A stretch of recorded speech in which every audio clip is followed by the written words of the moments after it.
This book is gigantic, and it's the perfect representation of the incredibly large projects that this photographer created throughout his career.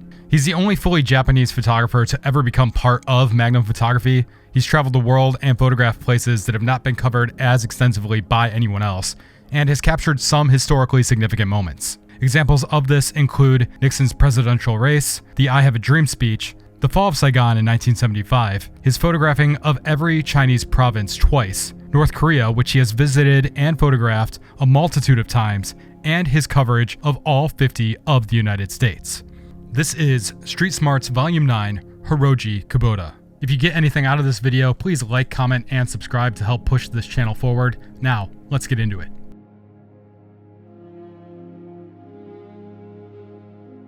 Hiroji's friendship with Hiroshi Hamaya, the first photographer from Japan to join Magnum, and his degree in political science helped push him in the direction of documentary photography. In his early years of photography, before he joined Magnum himself, he became an assistant and translator for Magnum photographers who visited Japan, such as Elliot Erwitt, Bert Glynn, Rene Burry, and Brian Brake. Seeing firsthand the way they would photograph scenes in Japan just as they would in their home countries inspired Hiroji to be more like them. They pushed this inspiration further by giving him a Leica M3 and a copy of Henri Cartier-Bresson's The Decisive Moment near the end of their stint in Japan, which is something he credits as a turning point for his work, stating, "That motivated me. That's when I became serious." Following this, he became friends with another Magnum photographer, Andre Kurdish, who he claims was such a great photographer who influenced me so much. It was he who taught me the most about photography, about being sensitive and aware of things. I learned from him and his works aspects of gentleness, affection, and respect to what is being photographed. Hiroji's work was first published in a Japanese monthly magazine with photos that he took that were connected to his university thesis. After the magazine ran those photos, they began to give Hiroji assignments that would set the trajectory for much of his work going forward. He claims his political science background helped him understand so much about the complexities and status of the world. Perhaps my work reflects this.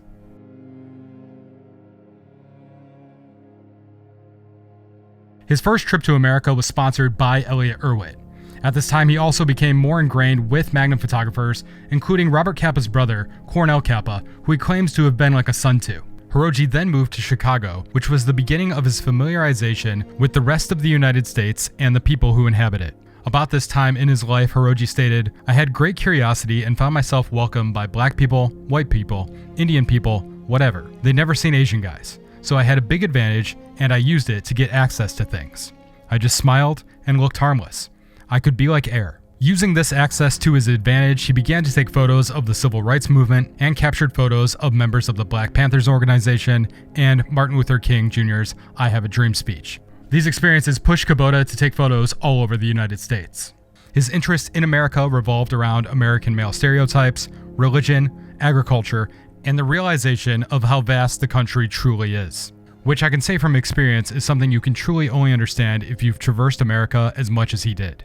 The work from this period was put together in a book called From Sea to Shining Sea. Hiroji would later return to America in 1992 to work on a series of photos that were meant to coincide with the 500th anniversary of Christopher Columbus's arrival in the Americas. For this trip, he spent 700 days in a camper he had purchased in order to travel all over the US.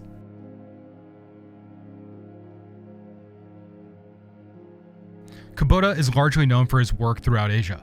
In 1975, he took photos of the fall of Saigon. He says it was hard to put into words the tension, the confusion, and the chaos experienced during this time, which was made worse for him in terms of being a photographer for a few reasons. One is that he promised himself to never photograph a dead body after he experienced the sight of so many near the end of World War II when he was a young boy, because he felt that photographing them was unfair to the deceased.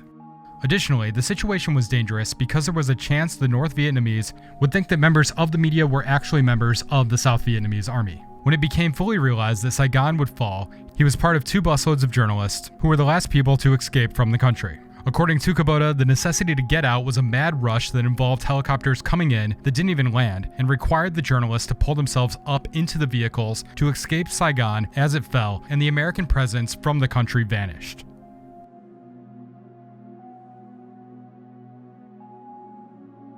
For 7 years, starting in 1978, Hiroji embarked on a project that allowed him to take photos of all of China's provinces. The finances of this project were later recuperated when the photos were published in a variety of magazines, through the publishing of a book, and when they were placed in a number of exhibitions. The project was a jumping off point for Hiroji to receive grants and assignments based on America, Southeast Asia, and Japan. One of those projects focused on a variety of global issues that included population booms, famine, and water shortages, among other things that led to malnutrition throughout Asia.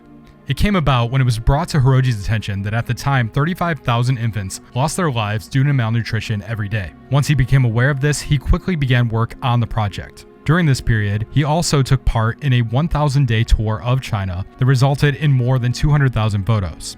His work in Asia came together to create two books, Out of the East and Can We Feed Ourselves?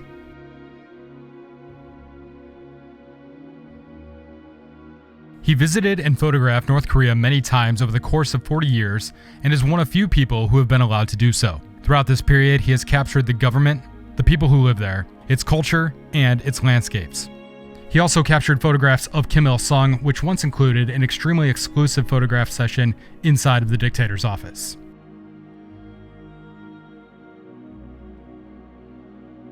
Back in Japan in 1990, Kubota established Magnum Photos' Tokyo office, which he managed to raise $500,000 to build through the sale of a strange Magnum portfolio. More recently, in the late 20-teens, Hiroji chose to photograph his homeland differently than he had photographed the lands of others that he had traversed so widely. He did this by taking photos from the air. Of course, the view from a helicopter is so beautiful. The point of this project was to look specifically at the many islands that make up Japan's archipelago, and to create a series of photos that would be included in a project he was invited to take part in called Home. In this series, 16 Magnum photographers were asked to convey what home means to them. Hiroji says, "The Seto Inland Sea characterizes my country best, in my opinion. The inland sea is dotted with small islands. This complex scenery can be captured only from the sky above." And in regard to adding character to these photos, just one small fishing boat brings the images to life. A photo that captures life becomes more than just a simple landscape shot. A man clearly obsessed with photography, he claims to have taken over 5 million photos in the first 40 years of his career. Now in his 80s, Hiroji Kubota says, "I am still on my way. Photography is the only reason I am living for. Without photography, I am useless, I think. Photography is everything for me. Until next time, keep developing."